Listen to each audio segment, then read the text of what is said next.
Hello and welcome to Jamie's Motion Graphics episode 28. Today we're making this. All of this has been made in After Effects and all of this has been made from scratch. If you want to know how, just keep watching. I will explain step by step how you can make it yourself. Okay, here we are in After Effects, and as you can see I have quite a lot set up. I actually made this entire project already, and as you can see this is how it looks. And yeah, this is on quarter quality, that's why there are these lines in there. But I made this with like, I don't know, 64 layers. And I just realized, oh man, you can do that so much easier. So I decided to just restart this entire project.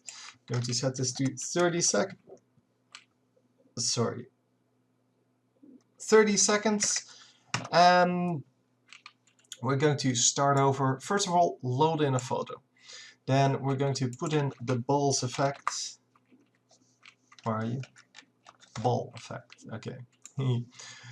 The ball action. Yeah, what we're going to do is we're going to wipe the screen. Oh, let's first scale this because they're a little bit too big.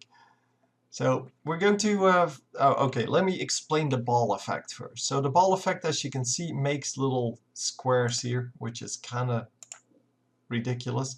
But as you might notice, the corners are actually a little bit shaded, whereas the middle is all fine. That's because these are actually balls that are bigger than the cage they're held in. So if you set this to 50, you get perfect balls. I don't know why it's 50, it's just 50.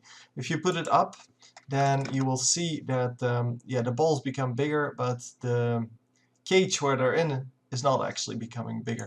So I like 50. You can put it to 55 or 60 or whatever. But I cannot tell you why it is 50. So if you up the grid spacing, as you can see, you get bigger balls. And that's all there is to it. And yeah, there's no real relation between anything. It's just, yeah, well, I guess 7 would probably be something with the width, or, well, the height is the same, of course. Something like that. So at least the grid spacing I can explain. The ball size, I really don't know what they were doing there. But I guess it's the distance, so the percentage distance between the middle and the edge of the ball, which is in this case 50% of the entire, well, square. So yeah, something like that. I don't know. It doesn't really matter. So what we're going to do is we're going to wipe it on with a linear wipe. And that means linear wipe. There you go. And linear wipe is going in front of the ball action. We do that because, and I will show you, I'll set some values here, minus 45 degrees, and let's set this to about 50%. So currently we have all nice balls here. And if we put the linear wipe behind the ball action, we get quarter balls. And if we, well, wipe a little bit differently, then yeah, you can see that every single percentage will then have like these half balls. And we don't want those, so we're going to put it in front, and that way every square, every one of these little squares with a ball in it, that on the original picture, so that is after the linear wipe, has transparency on it, so just before the ball action comes into play. It gets completely ignored. So as long as it has even the slightest bit of transparency, it just gets completely ignored. So what we're doing here is we're just wiping this on over time. So we're going to set a frame here, or a keyframe, I guess. And we're going to set this to 100. We're going to hit U on our layer. Go to, let's say, 2 seconds, and yeah, zoom in a little bit. There you go. 2 seconds, and we're going to set this to 0. And that way, what we're seeing is we're going to wipe it on, and that's it. That's the entire effect. So that's the same as the 60 layers, 62 layers, in fact, that I did over here. So up until like this point, this is all I did. It's because I wanted to do something fancy and I didn't need it, so I replaced it with another effect, but then I could replace these 62 layers with just this one layer. So yeah, I know, lame, right? So duplicate this, And we're going to do it again, but now with an effect on it, or with a slightly different effect on it, I should say. We're going to copy the linear wipe, set this to 135 degrees, which is 180 degrees difference from what we had. So there's 180 between them. And then set this to 0 in the beginning. And at 2 seconds, this is going to be 100. There you go. And now if we hit U, we can see how that works. So now we're going to put this forward 1 frame. And what this does is exactly nothing on our screen here. But now we can make, we now have a little piece of this thing. Let me show you. I can solo this. We only have a little piece of the photograph. It is in fact the last piece that has been placed, or that is the piece that is being placed. But if we move all 4 of these forward, then we actually get a different piece. So if we move these forward by, let's say, 1 frame, we get the frame that was not the last one placed, but the one before that. So yeah, it's kind of nice, and we are definitely going to use that. Oh, actually, we need to move this forward. I think we needed to move to push the other one back, but we can't do that because, well, 0, right? So let me see which one it actually is. So currently, well, we can just check it later. It's all good. So what we want on this is a curves effect. You can make whatever on this. It doesn't really matter what you want on it. You can put anything on it. What we want is the curves effect in this case, and we're going to put the RGB to an insanely high number. Yeah, that sounds about right. So currently, apparently, we have this, and I put it, as you might have noticed, on the wrong layer. So put it on that one. So yeah, this one is now the last, or not the last frame that we actually put into place, but one into the future, it seems. So yeah, let's put all of these. Oh, come on, stop doing that.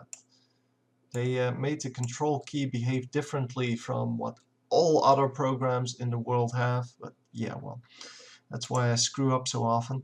Anyhow, now we have this bright line, and we're going to do some stuff to it. First of all, we're going to take the 2 linear wipes, which we carefully placed above the ball action, and we're going to put them underneath it, because, well, reasons. Now we have the ability to make half of them, so half balls.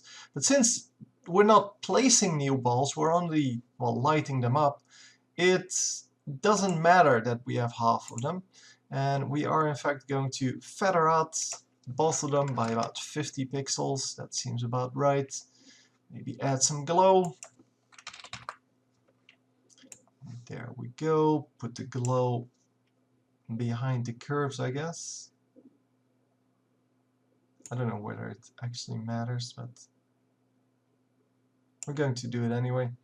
So the curves first, then the glow, and the glow threshold should be not too high. We want the color to still be there, and we want it to glow. So take some variations here and just make something that you find attractive.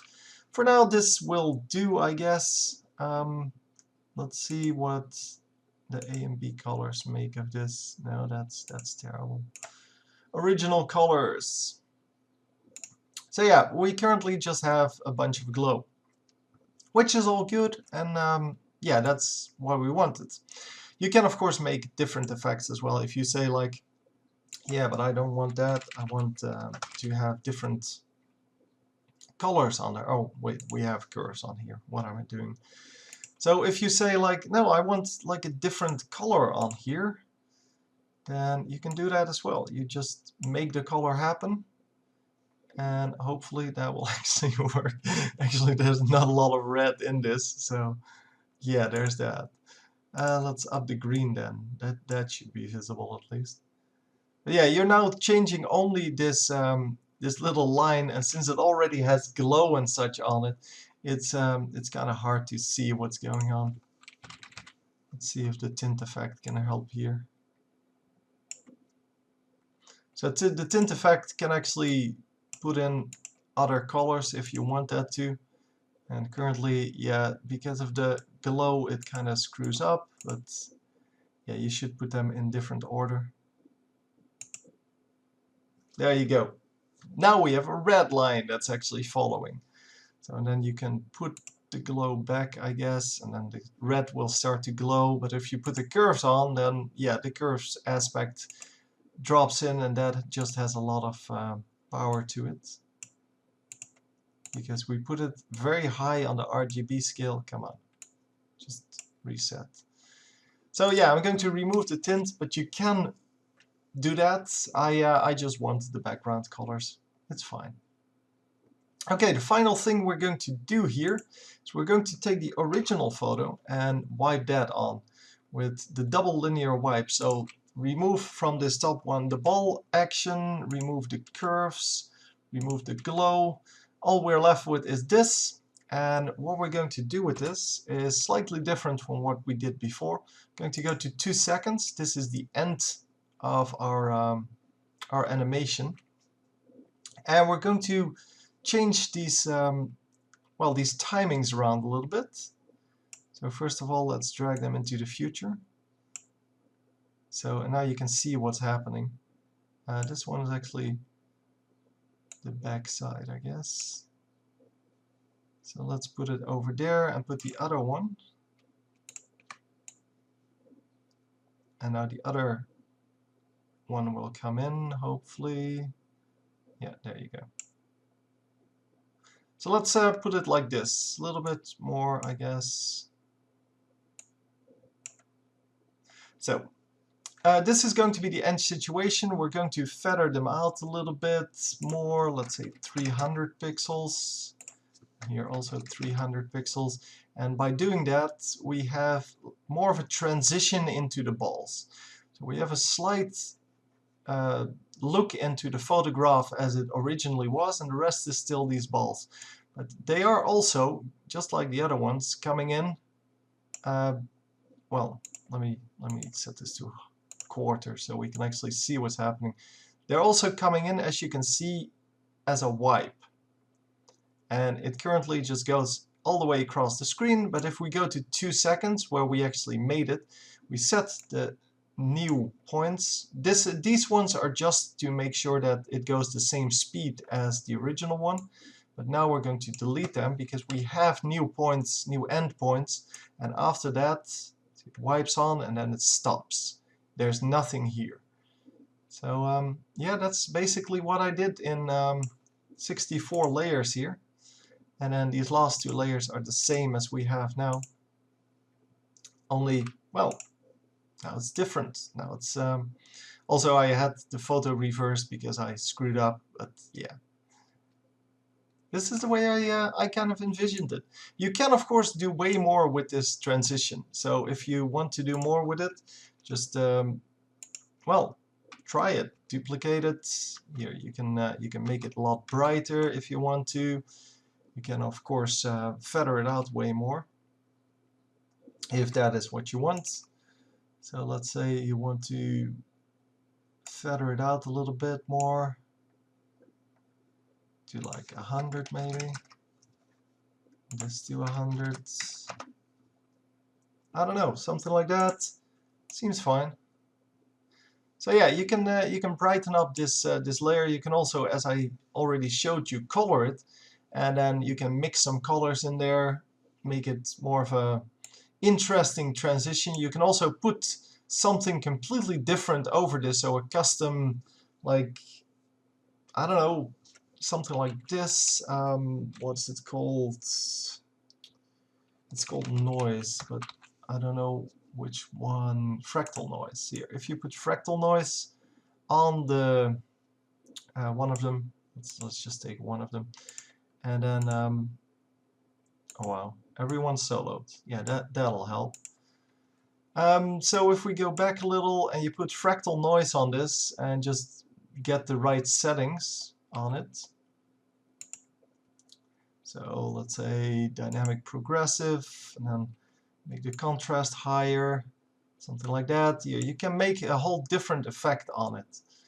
And the brightness up, well, actually, apparently not. Complexity up maybe. And well, maybe you can even change the settings of this well, this whole thing. So if you make it a little bit wider, for example, you can see more, and you can actually make something really nice. And then maybe feather it a little bit. I don't know if you can actually feather it here, or no, we probably have to do that with the wipes. So the linear wipe, let's make this 300 and make this one 300 as well. It's really big though, we'll see. I didn't get it. There you go. So now if we go back to what it originally looked like, you can see that it now wipes on with a completely different structure in it. And of course you can edit that over time, make sure it has some evolution in it. But yeah, you can make whatever you want out of this. You can, as I said, colorize it, give it different textures. Just try out whatever you would like. And of course I'm wiping on bunnies, which is not nearly as interesting as actually using a logo or something like that. But I've used a lot of logo pictures in the past tutorials, so I was going with a normal photograph this time. And yeah, you can see that it's quite a nice effect.